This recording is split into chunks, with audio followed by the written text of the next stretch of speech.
Well, the 2026 Milano Cortina Winter Olympics are currently underway, and we're now joined by the FISU President Leonz Eder.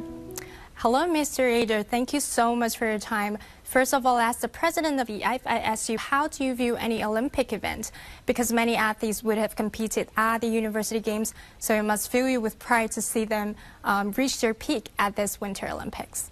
Good afternoon there. Really, as you said, many student athletes, they compete at the World University Games, the so-called Universiade first. And the next step for them is to reach to the Olympic. And we have so many athletes from many countries competing now in Milano Cortina. And we are very happy to see that our athletes perform so well in the Olympic Games. This happens not only in the Winter Olympics, but also in the Summer Olympics. So we can be proud that many students, athletes, proceed to the next level. Winter sports are something has seen huge development in China in recent years. And how do you view this development? And has it surprised you to see China become the winter sports nation that it is today? China is a leading nation in many fields of sports, in many sports. And I'm not surprised. Why? Because you have a lot of huge mountains. You have always snow. And you have a program promotion by the state leaders from the top to the provincial leaders, to the mayors, to the schools, to the universities. And so China is really very well prepared to become a leading sports destination also for winter sports. And we have seen that in the Olympic Winter Games in Beijing. You have hosted several Asian Winter Games in Harbin, in other places.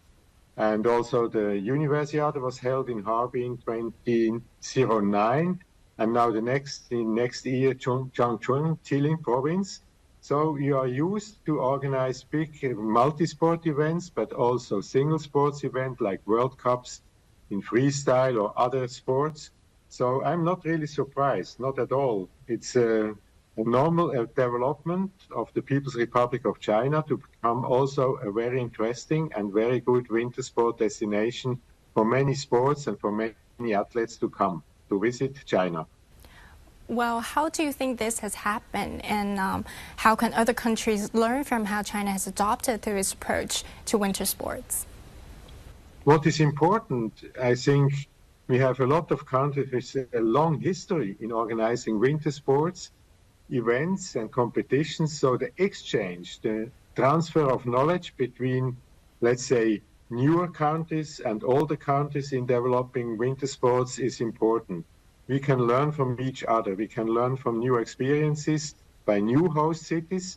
We have learned that countries like Saudi Arabia wanted to host the Winter Asian Games, but at the moment it's too early for them, so it's Kazakhstan jumping in. And if we exchange between these different host countries, we can learn from each other. And from my point of view, China is really on the right way to become a leading nation also in winter sports.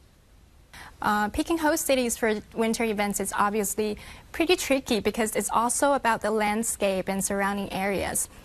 So what went into the selection choice of Changchun?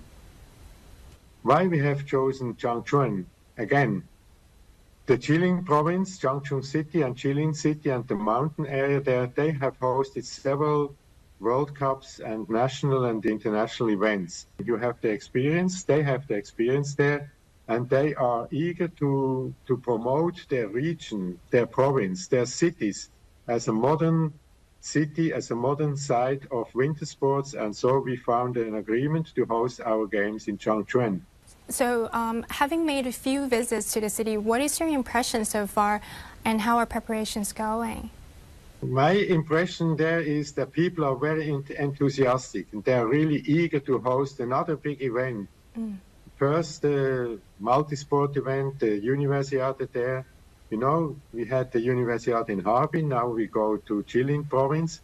And the preparations are going very well. The people are working so hard, and in all the functional areas, I have a very good impression that they will be ready on time. And I really look forward to the future cooperation until the day of the opening ceremony and even beyond, because our games, they must have a legacy, and the legacy will be also for the citizens of the Jilin province not only for the students, but for all the citizens there, because they have state-of-the-art facilities and a good experience with experienced organizing committee. You also talked about the fact that China has hosted the Winter Olympics, the Asian Winter Games, and it will now host the Universiade next year. What can the country do next, especially in terms of the legacy of the 2022 Beijing Winter Olympics?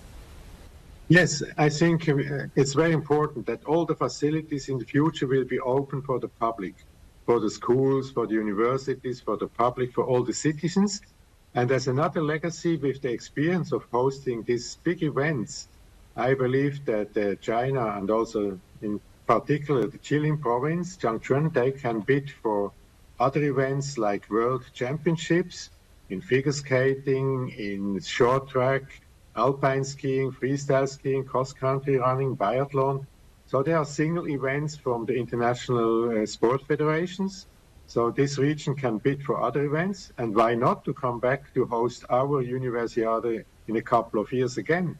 We have a good example from previous host cities. They hosted our games 2 times, 3 times in a certain distance, of course, not 2 years later, but why not to come back in 10 years to host our games again? We would be more than happy to return to Changchun. Well, as we are approaching the Chinese Spring Festival, marking the start of the Year of the Horse, how do you know about Spring Festival and the related Chinese culture? And do you have any festive greetings or wishes to share with Chinese audiences around the world?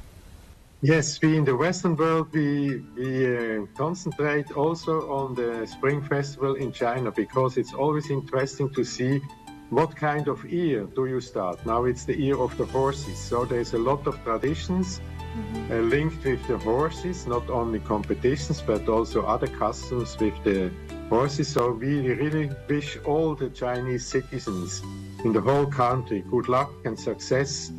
And we hope that you can enjoy the Spring Festival with your families, with your friends, and that the new year, Happy New Year of the horse will bring good luck to all of you.